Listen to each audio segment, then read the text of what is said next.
not just about surviving. It is about thriving.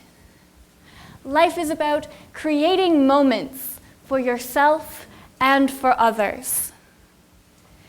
Life is about living to the fullest. How many of you have survived something? How many of you can say that survival is part of your identity? Cancer, rape, depression, a car crash, bullying. Most of you can probably say that you have survived something. I am a cancer survivor. And being a cancer survivor is a huge part of my life, but it is not all of it. When I was 16, I was diagnosed with Ewing sarcoma, a rare bone cancer. For 11 months, I was in and out of the hospital on chemotherapy and radiation therapy that made my hair fall out, made me tired, made me sick and sore. I had to stop going to school, even though I would have graduated that year.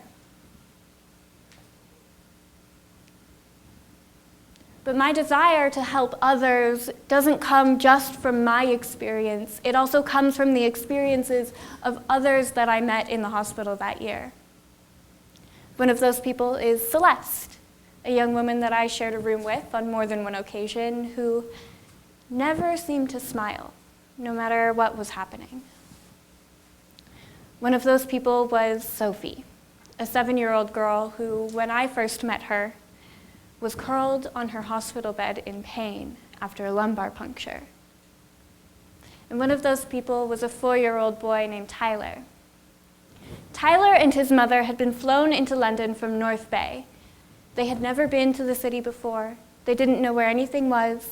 They had no family or friends in the area. They had no support system. About 3 weeks into little Tyler's treatment, his mother woke up in a panic because she had forgotten her own son's birthday. And it was not because she didn't care. It was because he had been so sick for so long that the date had just slipped her mind. So with no other choices, she asked one of the nurses to sit with her son while she went across the street to the grocery store to get him a pre-made cake and a single balloon. And she sat by her son's bedside and sang him happy birthday and cried while he was hooked up to chemotherapy drugs. It was not the birthday that little boy deserved. It was not the birthday that any child deserves. Now, holidays in the pediatric cancer ward are bittersweet at best. They bring color and happiness to an otherwise gray and monotonous place. With Halloween comes candy and donated costume pieces. With Thanksgiving comes a special meal from the hospital kitchen staff and visits from the, frankly, terrifying giant teddy bear mascot. And with Christmas comes donated toys and gifts for the impatient kids and more paper snowflakes than you could ever dream of. There are major organizations that cover these holidays, but nobody covers birthdays. There is no organization in place to give a sick child in the hospital a happy birthday. So when my birthday rolled around in September of that year, it was up to my mom to pull something together at the last minute. She decorated my hospital room. She had friends and family come to visit. My music therapist got together with all of the hospital staff and came to my room and sang Dancing Queen for my 17th. My nurses had come in overnight and hung streamers as a surprise. And I rode the high of that day for almost a month.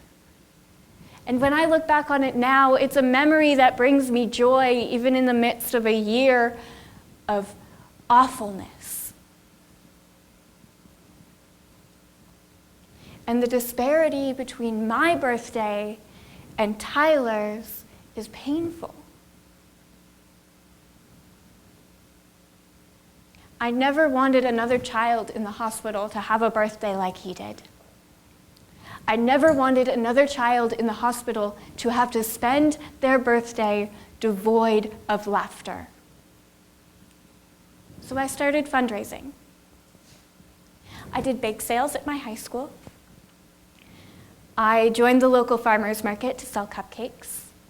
I begged money off of family and friends. It took over a year and cutting through a whole lot of unnecessary red tape.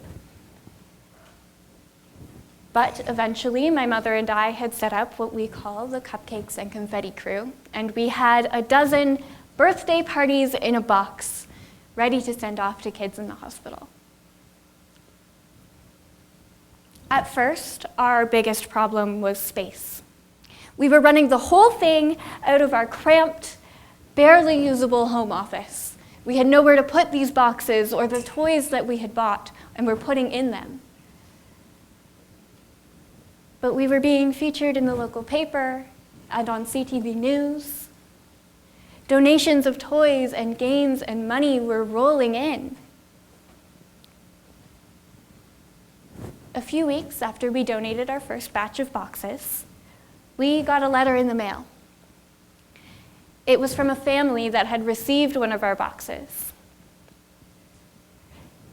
Dyson had been admitted 2 weeks before his second birthday. Plans for his party had to be canceled, and the entire family was in low spirits. And then our birthday box arrived.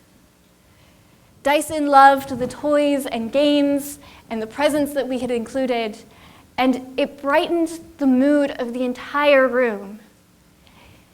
His grandparents took the time to write us a note to express their gratitude.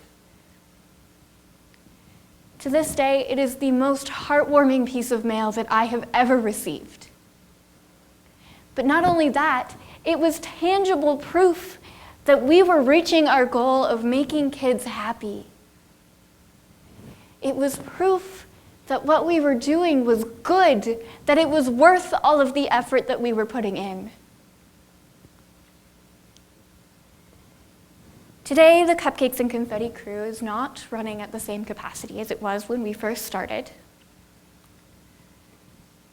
It has slowed down quite a bit. But I am still proud of what we achieved. I am proud that we managed to help kids, that we managed to give them one day where they didn't have to think about how sick they were or what other issues were happening. Even if we had only packed one box, even if we had only made one kid smile, we still did something amazing. And in the meantime, I still fundraise for childhood cancer charities. My mother and I are still advocates for childhood cancer awareness. We have not stopped in our mission to try to make kids happy and to make things better. And I have hope and determination for the future, a future where I can restart the Cupcakes and Confetti Crew and continue to help kids like me. And because of that hope and determination, I believe that I am living my life to the fullest. And I would like you all to do the same. Take a look at yourselves. Take a look at the challenges that you have faced. Take a look at what you have overcome. Take a look at what you've done with your lives and be proud.